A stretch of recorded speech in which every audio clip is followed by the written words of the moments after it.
katika ukiri wa imani. Na mwamini Mungu Baba Mwenyezi, Muumba wa mbingu na nchi, na mwamini Yesu Kristo mwana wake wa pekee, Bwana wetu, aliyechukuliwa mimba kwa uwezo wa Roho Mtakatifu, akazaliwa na Bikira Mariamu, akateswa zamani za Pontio Pilato, akasulubiwa, akafa, akazikwa, akashuka kuzimu, siku ya tatu akafufuka kutoka kwa wafu, akapaa mbinguni, ameketi mkono wa kuume wa Mungu Baba Mwenyezi. Kutoka huko atakuja kuwahukumu walio hai na wafu. Na muamini Roho Mtakatifu, kanisa takatifu la watu wote, ushirika wa watakatifu, ondoleo la dhambi, kufufuliwa kwa mwili na uzima wa milele.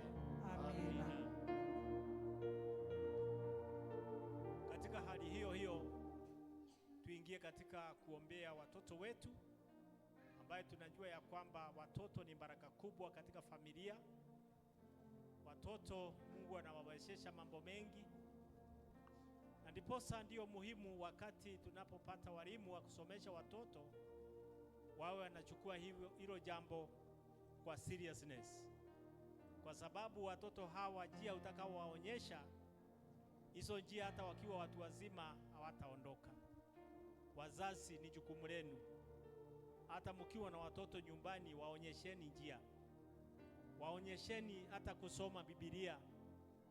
Isiwe tu kusoma Biblia ni wakati mwalimu anawafundisha katika Sunday school, lakini hata nyinyi wenyewe waonyesheni njia. They will never forget, na hataondoka katika njia hizo ambazo unawafundisha. Ile ingine pia ni kuwaombea na kuwaonyesha umuhimu wa maombi hata mkiwa nyumbani.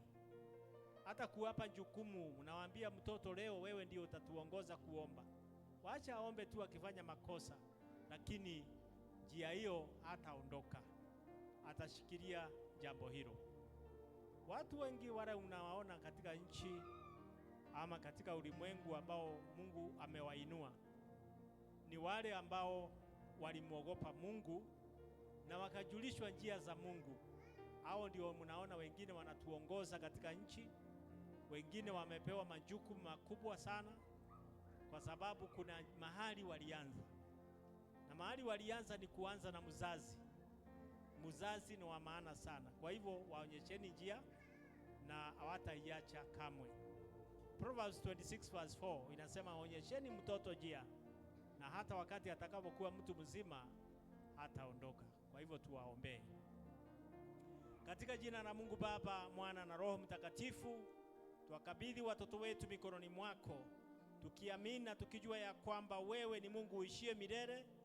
Utaendelea kuwabariki na kuwapa afya njema katika maisha yao. Utaendelea kuwa pamoja nao na utaonekania kwa kila njia. Nao wataendelea kubarikiwa na wewe, na hizo njia Mwenyezi Mungu zitawaelekesha maisha mazuri.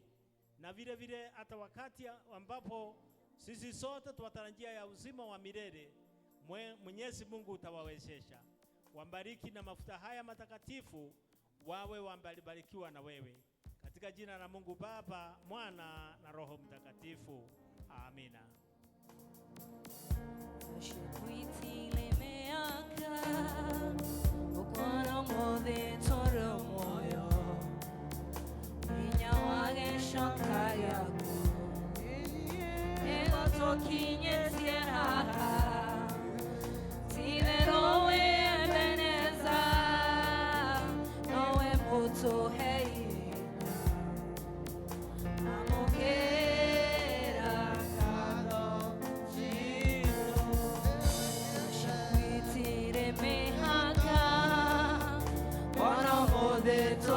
Moyo, ingawaje shoka yangu